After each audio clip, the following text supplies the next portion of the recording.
I love these concepts. I love the challenge of what is the vision of your role? What is the mission of your role over the next 6 months? How does that vision align with maybe like the future of the product that you're working on? Right? Are those directly tied or are they loosely tied? How does that work? Oh, that's a good question. So I think if you're asking, I think they are tied. Okay. And you're asking how coupled or tightly tied they are. This actually came up recently, and it was a real good clarification for me. The structure of your team is not always the right structure for what you need to do next. It's really the structure you created because of other things that were going on previously. And now you want to move on, and maybe you want to take some aggressive moves, and maybe it's a bit of a disruption. And so what do? My sort of sense of it and my aha was you move forward with the goals and you let the structure lag behind. And you focus on the team, on what you help the team organize around the goals to achieve them now. And then that learning is what helps them figure out what is the right structure for the team moving forward. And so in that sense, there's always a connection between the vision of the product or the company or the next level of the company and the role. How do we make sure that the people that we're kind of tasking with owning that product opportunity, are in position to be motivated? Yeah. Oh, I get it. I get it. Okay, sure. So I think there's a couple of pieces. There is a piece of evangelism, of making the case, and then I think there's a piece of co-development, so you have co-ownership. And so making the case or evangelism, I think it's really important that when you're acting entrepreneurially, you want to actually be also an entrepreneur of ideas.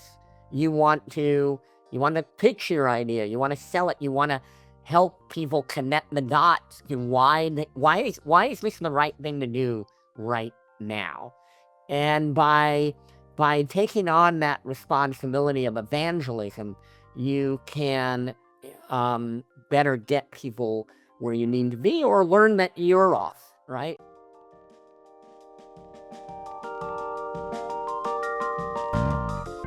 Yeah, and we just wrapped with Keith Lucas. It was an amazing conversation. It was a masterclass in leadership, a fresh topic for us. Tell me what you thought.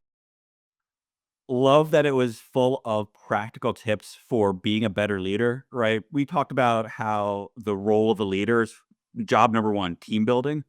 We talked about the importance of living values as one of the best ways to build a culture. Really great conversation.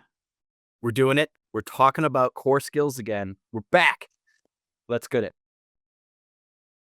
We are here today with Keith Lucas. Keith is a startup advisor, author, and builder of high-impact teams who equips leaders with the knowledge, tools, and confidence to build teams that innovate, adapt, and deliver lasting impact.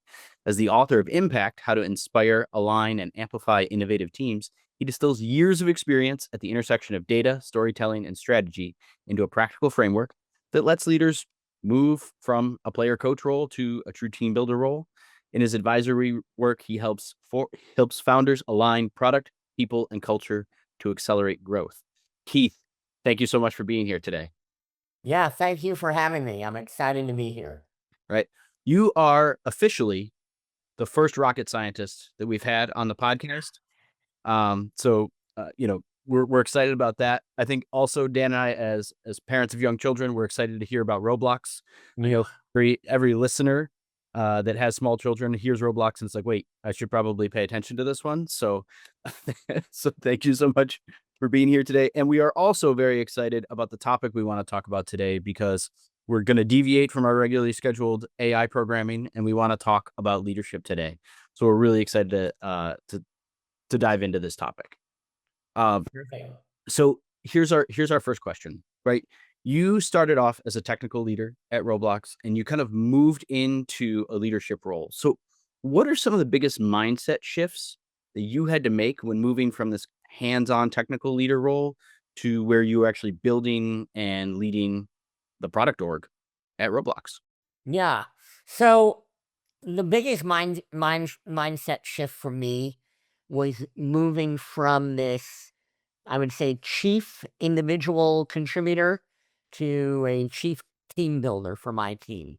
Okay. So I liken this to my approach was like, how do I get everyone on the bus and just like press harder and harder on the gas pedal and do everything I can and try to get us there. And over time, just like people wanted off that bus.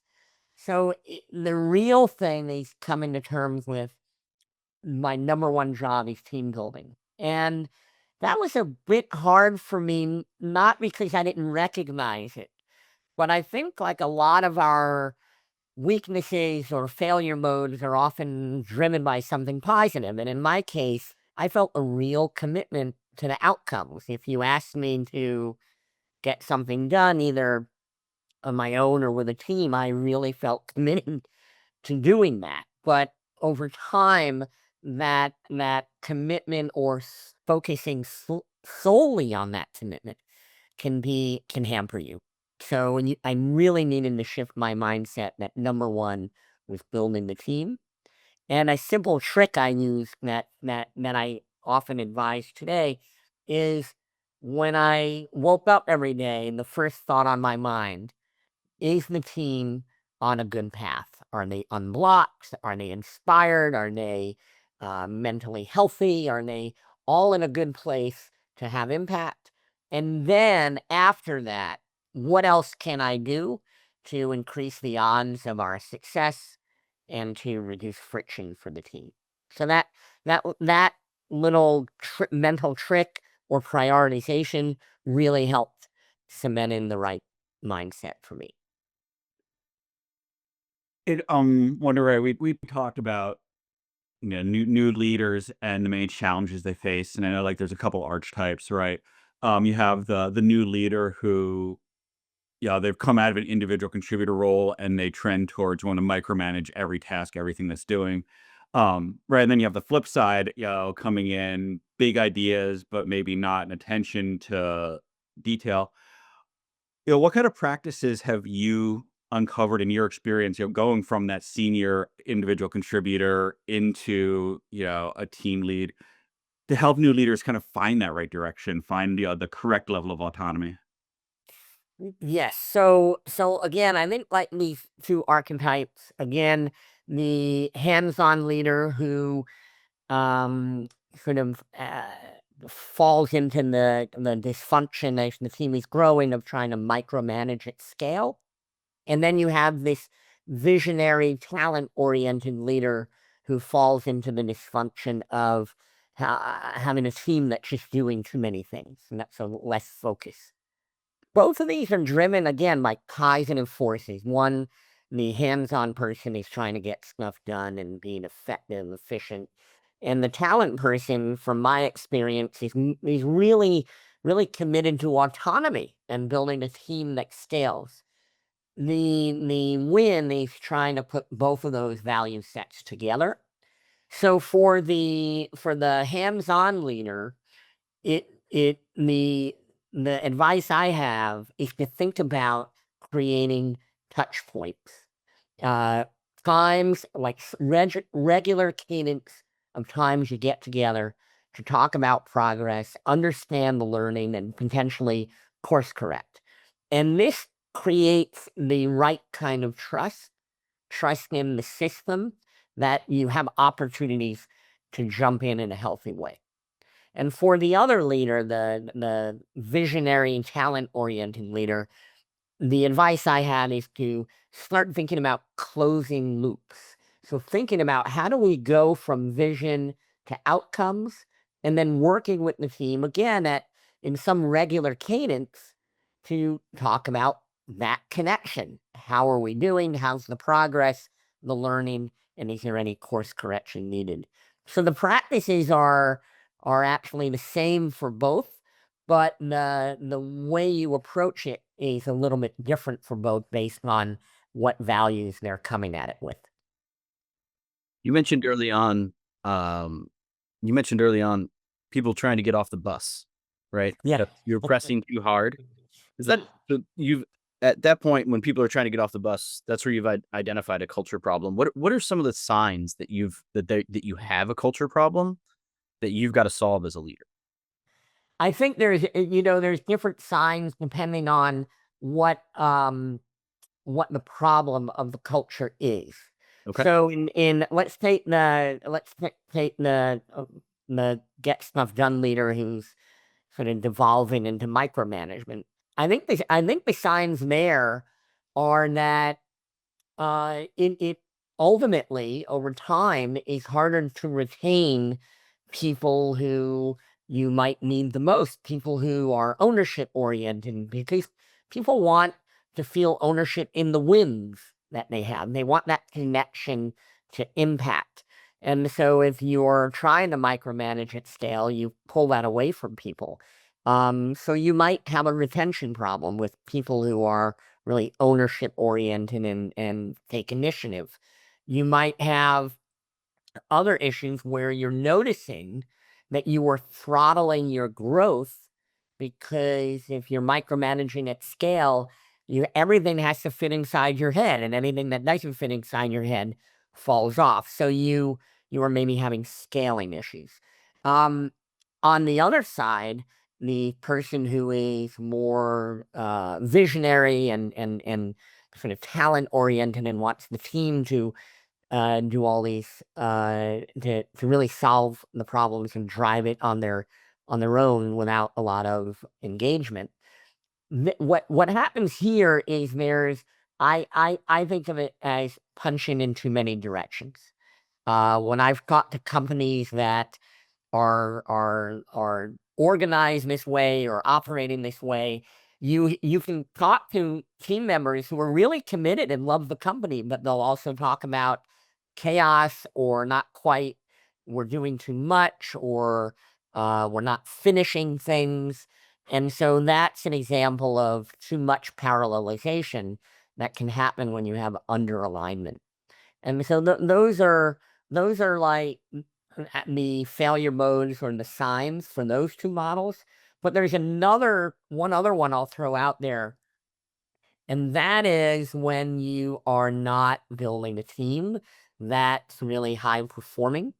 And some of the signs there are you're keeping people around who are not necessarily on a growth track. They're not growing, or you're keeping people around who are forever on probation, or are just all around okay, but not really that inspiring or that impactful. These can Viewing this too much really drives you towards a culture of mediocrity, not performance. So that's another failure mode and sign, and those are the signs of that mode. You really hit upon that last mode that you mentioned, right? Culture is such an interesting phenomenon in organizations, right? Because like everybody, yeah, everyone cares deeply about it, but like it's kind of you know just there. How, as leaders, do we make sure that culture doesn't go from good to bad? Kind of abruptly, right? Like how do we stay on top of building a positive culture? Especially in the case you're trying to build that high performing team. Yeah, so one of the things I did when writing the book is really think about what is culture. When I saw it working well, really, what is it? And it's not like the superficial stuff, like having a foosball table or stuff like that.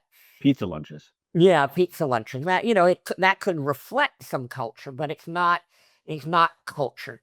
So I think about culture as a team's operating system. And the foundation of that operating system is the team's values, their standards of behavior. What are the behaviors that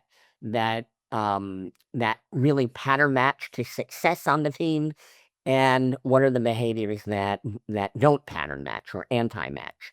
So the values of the team are really the foundation of the operating system. And so for that to be reinforced foundationally, values must determine who gets hired, promoted, and retained. If that's not happening, then culture is much more what I would call codified, but it's not realized. And there's a gap between that, what you write down and what actually happens if it's not driving the people part of it. The other thing is to hold yourself accountable and ask others to hold you to account on your own behavior. Because when a leader, we all have gaps. We're all human. So, like, what I say is most important to me and the kind of person I want to be is not necessarily the person I am all the time. But the wider the gap, the bigger the dysfunction on the team. And if the gap is too wide, then you become an inauthentic leader, which will turn off a lot of people. And also, if you can't hold yourself to account, it really is hard for any sort of achievement-oriented or growth-minded person to feel like you're taking the team seriously. So these are really the two components. One other one that's super critical is just socialization, because values are a belief system, and so you have to socialize them regularly for everyone to remember them and to use them in decision making. But it starts with who you hire, promote, and retain. It's holding yourself to account, and then it's that socialization piece so that values can feed into decision making. Yeah, there's a lot to unpack there. It's really, and I just think back to teams I worked with. Yeah, I'm curious what your thoughts are. Right, yeah, as leaders, we need to, kind of show the path and model what we want to see. How do we best empower, kind of the individual contributors on the team to also live and demonstrate and uphold those values, right, and help, help grow it organically within the team? Sure. So the I think there's when you talk about individual contributors, there's an element to empowering them to live those values, and then there's an element to empowering them for ownership and things like that. So maybe I'll talk a little bit about both. So Okay.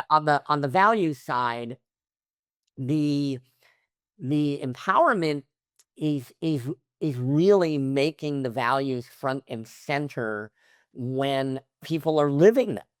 So one form of empowerment is recognition, is calling out when people are living a value. So when someone has a win, it might be a technical win, it might be a sales win, it might be some other win, some achievement on behalf of the team.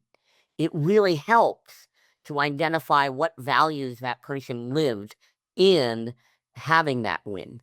And that is part of the empowerment, is that it's tied to success. But the other part of empowerment on values is having someone's back, is that if they are executing on the values, if they are living those values and things don't work out, they don't get the win, maybe there's a misses happen, fails happen.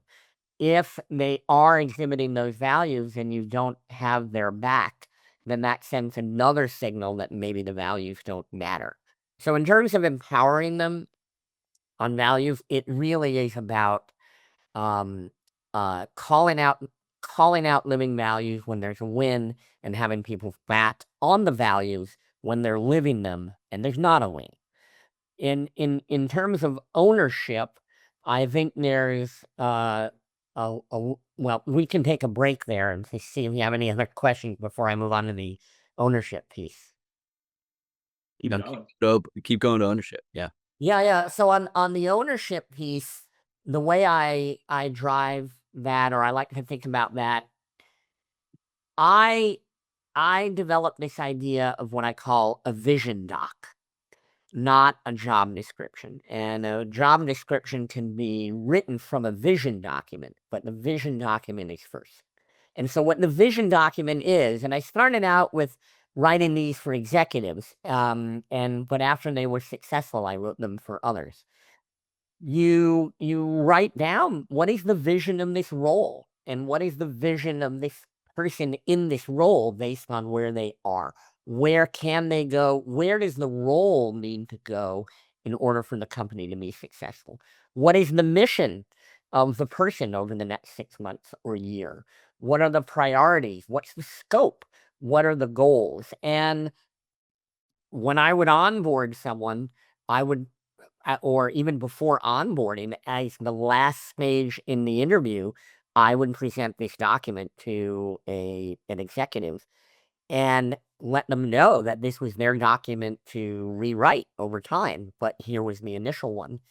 And it really was clarifying. It helped everyone have one step up in terms of their view on what they were doing. Um, and even when I don't use that document, help when I coach people and help them think about the vision of of their role, it really does elevate the ownership, that they are not just owning a task or owning a project, but they're owning the role on behalf of the team. And by making that role better, it's another way of contributing to the team. So that vision document, I think, is really critical. I love these concepts. I love the challenge of what is the vision of your role? What is the mission of your role over the next 6 months? How does, when we think about going from I own this task or I own this project, and you said I really own this vision, how does that vision align with maybe like the future of the product that you're working on, right? Are those directly tied or are they loosely tied? How does that work?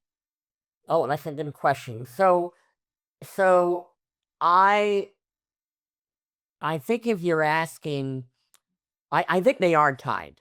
Okay. And you're asking how coupled or tightly tied they are. I this actually came up recently, and it was a real good clarification for me.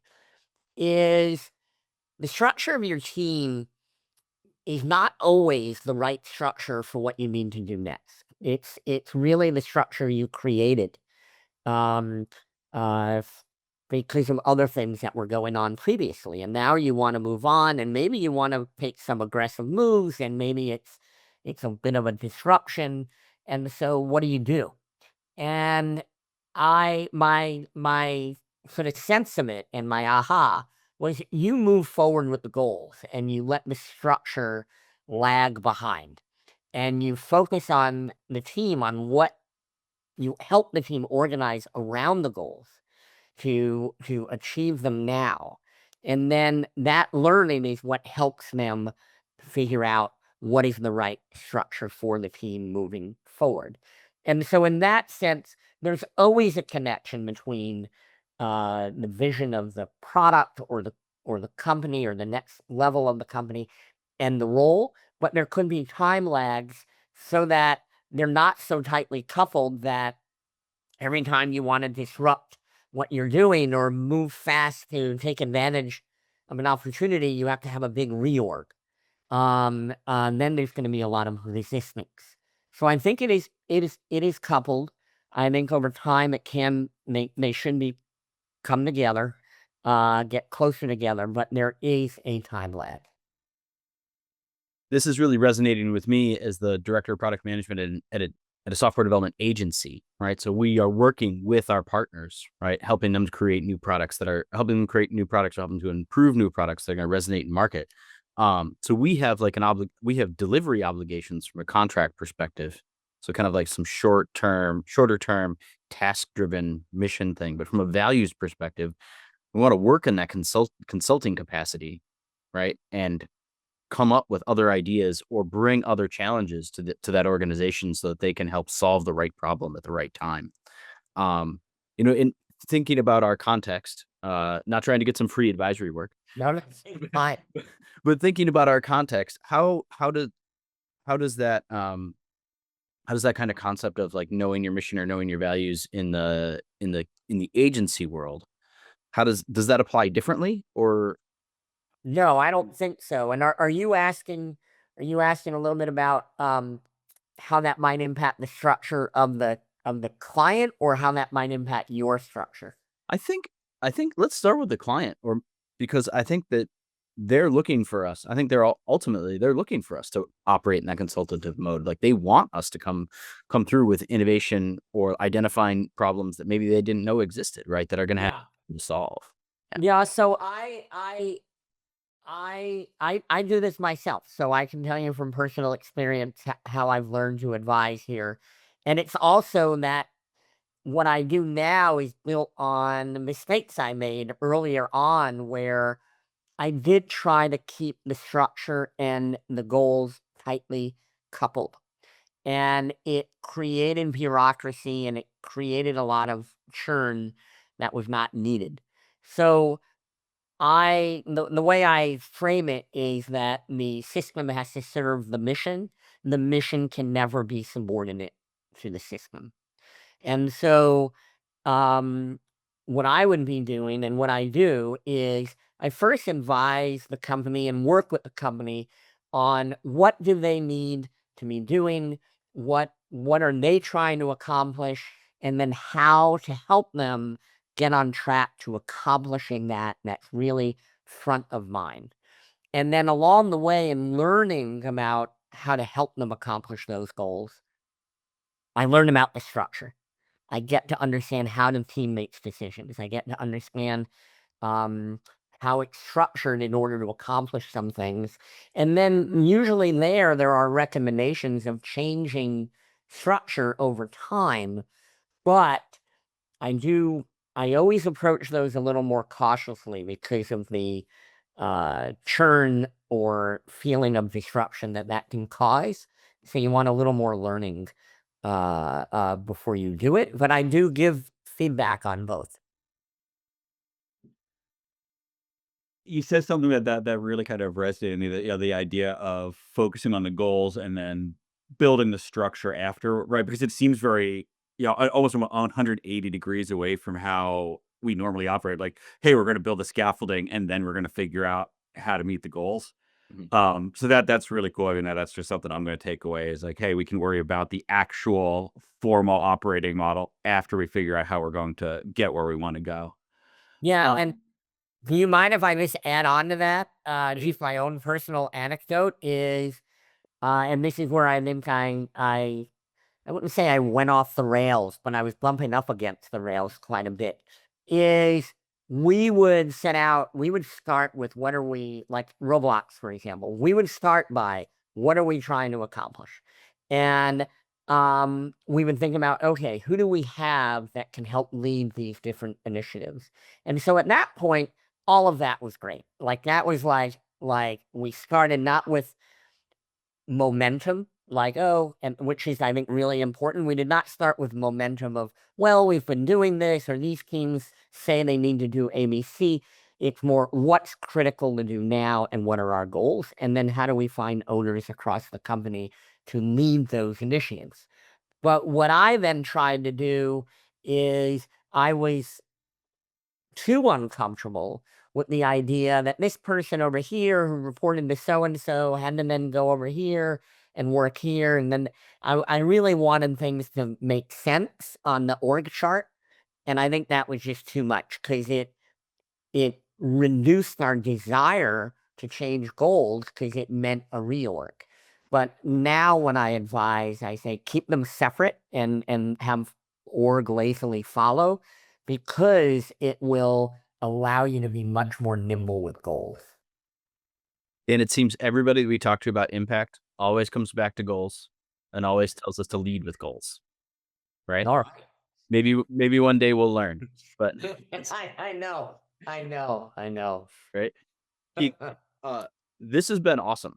Uh, like it feels like every episode that we've had, we somehow get into a conversation about. We'll start on one topic and then we will eventually pivot to how does AI impact this, right? We've been able to avoid the AI pitfall in this call. You gave us some amazing feedback on just some free advisory work for us. And I think that the way that you look at leadership as a function and like the way that you are supposed to inspire creativity, right? And not micromanage at scale is a really fresh look for us. So I really appreciate you being here. Dan, I think you had one more question. yeah, I mean, just building off of that idea of like, let's not worry about the org chart. Let's worry about find the people who are best suited to to work on that goal. Um, yeah, I think I'm wrapping up just on this concept of intrinsic motivation because right, those seem to go hand in hand. Um, yeah, just what advice do you see that actually moves the needle? Both in the startup world, but also in larger companies with constraints. For those folks that are saying, "Hey, Keith, we have a really cool product opportunity here, and we want you to go after it." Um, maybe if you what advice for going after product opportunities, or you mentioned intrinsic motivation Yeah, as have well. how do yeah, how, I mean, how do we make sure that the people that we're kind of tasking with owning that product opportunity are in position to be motivated? Yeah. Oh, I get it. I get it. Okay, sure. So so so I think there's a couple of pieces. There is a piece of evangelism, of making the case, and then I think there's a piece of co-development, so you have co-ownership. And so making the case, or evangelism, I think it's really important that when you're acting entrepreneurially, you want to actually be also an entrepreneur of ideas. You want to you want to pitch your idea. You want to sell it. You want to help people connect the dots to why is this the right thing to do right now? And by taking on that responsibility of evangelism, you can better get people where you need to be, or learn that you're off, right? And you can come together and have this shared sense of purpose. But then the other one is, once you have that shared sense of purpose, and maybe as a leader, you also feel like there should be some parameters around this, or you have a little bit of a vision around this, you want to invite the person to come back with how they want to approach this. What is their approach? What are the goals they think, the milestones, as much as possible of how they're going to get this done is as much as you can hand off to them, the more they will own it, and that will drive intrinsic motivation. So they align on purpose, then they have that ownership, which touches upon autonomy, and then giving them the space can do a good job. Even though we all have to move fast, people need to have the space to do a a good job or a great job, depending on the situation, or they also won't be intrinsically motivated. So that's how I would go about it. And don't micromanage them in the process. Yeah. Nice try. Right. I have some key takeaways from today. Besides, just now I realize that micromanaging at scale is in fact an oxymoron. Uh, right, right. Meant to be. This does not work, right? I love recognizing the signs of culture problems and your advice around that. I loved the basic know your values, right? Know the values that you want your team to follow. And then know the vision of your role and know the mission of your role, even if that's just for the next 6 months, Yep. right? I think that if you have values, you have vision, and if you have your mission, right, you have motivated people, right? Yep. You're going to have better outcomes. That's right. Tying it all together. This has been excellent. Thank you so much for being here. The last question that we normally ask people, and I know that you are an author, so I hope that your book is on your bookshelf, but what are you reading today? Oh, I'm going back and I'm reading some of the classics. Uh, Crossing the Chasm. There's a couple of books that I've read a number of times. On my fiction, I'm reading the Master and Commander series. I'm on, I don't know what, book 12 of that long 20-book series. I love that one. Um, and yeah, I think that books like Drive, Four Steps to the Epiphany, The Hard Thing About Hard Things, all of that, those kind of books are, and also Simon Sinek's Infinite Game. I think these have been really amazingly helpful to me. What motivated you to kind of go back and reread, and what were some of the things that maybe you Um, reread? yeah, so one of the things is that my learning style is like I really need to read things over and over again to really get it, really absorb it. The other one is I'm just a different person today than I was back then, and I think that I'm able to digest a lot more quickly and maybe in a different way than I was when I was younger. And I think some of those books I read, I remember the title. That's it. So now I have it, So yeah, so those are some of them that are on my bookshelf. I really like that idea of I was a different person when I read those books, right? That's Yeah. Yeah. I got some new book recommendations, including for those listening, Impact: How to Inspire, Align, and Amplify Innovative Teams, written by Keith Lucas. So make sure that you're checking that out. yeah. Keith, thank you so much for being here today. This has been a very authentic episode. Thank you again. Yeah, thank you both. I've really enjoyed it. That was a fun one.